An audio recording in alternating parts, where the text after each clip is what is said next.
Salam sehat untuk setiap kita. Hari ini kita akan belajar dari Matius pasal pertama ayat 18 hingga ayat yang ke-19. Kelahiran Yesus Kristus adalah seperti berikut. Pada waktu Maria ibunya bertunangan dengan Yusuf, ternyata ia mengandung dari Roh Kudus sebelum mereka hidup sebagai suami istri. Karena Yusuf suaminya adalah seorang yang tulus hati dan tidak mau mencemarkan nama istrinya di muka umum, ia bermaksud menceraikannya dengan diam-diam. Saudara, Roden dan Liesel adalah pasangan yang mempercepat pernikahannya dari rencana awal.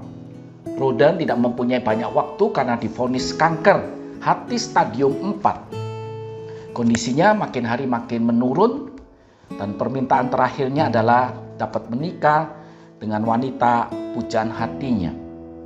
Pihak rumah sakit membantu menyiapkan acara tersebut dan akhirnya kedua pengantin ini dapat melangsungkan pernikahan mereka.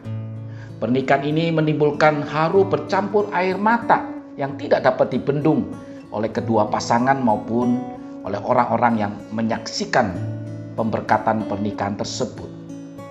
Roden berupaya agar dia tetap kuat sampai waktu terakhirnya.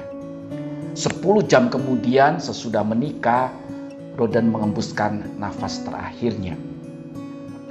Saudara, hidup itu seumpama mainan Lego yang belum tersusun rapi, masih berupa potongan demi potongan. Terkadang potongan-potongan itu bisa langsung pas atau cocok dengan yang lainnya.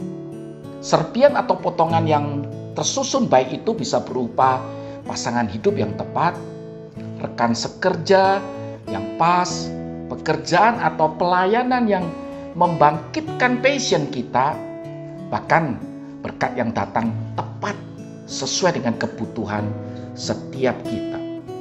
Namun terkadang ada potongan yang jatuh saat kita sedang menyusunnya, atau terkadang potongan A tidak tepat atau tidak sesuai dengan potongan yang B. Dan itu masalah yang sedang kita hadapi, baik itu dengan pasangan hidup kita, keluarga atau pekerjaan atau apapun. Butuh sebuah kekuatan ekstra agar kita bisa merapikan atau menyusun kembali potongan-potongan yang jatuh itu. Dan itulah kehidupan setiap kita. Kadang berjalan baik sesuai dengan yang kita harapkan, kadang bisa saja berantakan atau tidak sesuai dengan harapan kita. Dan itu jugalah yang terjadi pada hidup Maria dan secara khusus pada Yusuf. Saudara, perikop ini mengisahkan pertunangan pada umumnya, sesuatu yang biasa terjadi dan tidak ada sesuatu yang spesial. Namun kemudian menjadi sesuatu yang tidak biasa untuk budaya waktu itu karena Maria didapati hamil sebelum mereka menikah. Dan ini masalah besar pada waktu itu. Dan jalan keluar yang paling gampang menurut Yusuf adalah dengan diam-diam menceraikan Maria.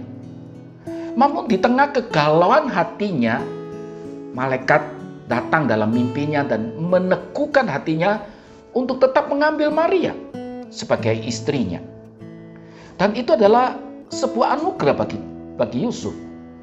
Tuhan sayang kepada Yusuf sehingga ia terhindar dari keputusan yang salah dan tidak berkenan di hadapan Tuhan. Dan setelah mendapatkan mimpi itu, Yusuf terlihat lebih tenang daripada sebelumnya.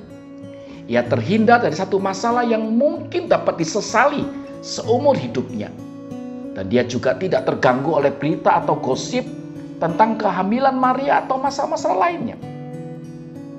Ayat 24 menyebutkan Yusuf berbuat seperti yang diperintahkan malaikat Tuhan itu kepadanya.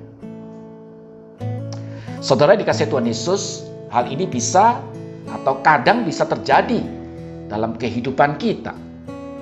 Berapa banyak di antara kita tak kala masalah hadir dalam kehidupan kita, kita datang mencari dan bergumul bersama-sama dengan Tuhan. Bukankah kita tak jarang mencari cara yang sesuai dan menurut kita itu yang terbaik? Kita tidak peduli apakah itu sesuai dan berkenan kepada Tuhan. Saudara, berapa banyak bencana dapat dicegah Sejak awal, jikalau kita melibatkan dan menghadirkan Tuhan dalam hidup dan permasalahan yang sedang kita hadapi, baik itu dalam keluarga kita, pendidikan, usaha pekerjaan, relasi dengan sesama, bahkan masalah-masalah lainnya. Firman Tuhan dalam Filipi pasal 4 ayat 6 hingga 7 mengingatkan kepada setiap kita. Janganlah hendaknya kamu khawatir tentang apapun juga, tetapi nyatakanlah dalam segala hal keinginanmu kepada Allah dalam doa dan permohonan dengan ucapan syukur. Maka katakan ayat 7, damai sejahtera Allah yang melampaui segala akal akan memelihara hati dan pikiranmu dalam Kristus Yesus.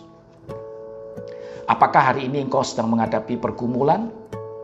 Mintalah pertolongan Tuhan. Yakinlah bahwa Tuhan sanggup menolongmu, menolong keluargamu, menolong kita semua. Amin. Tuhan Yesus memberkati setiap kita.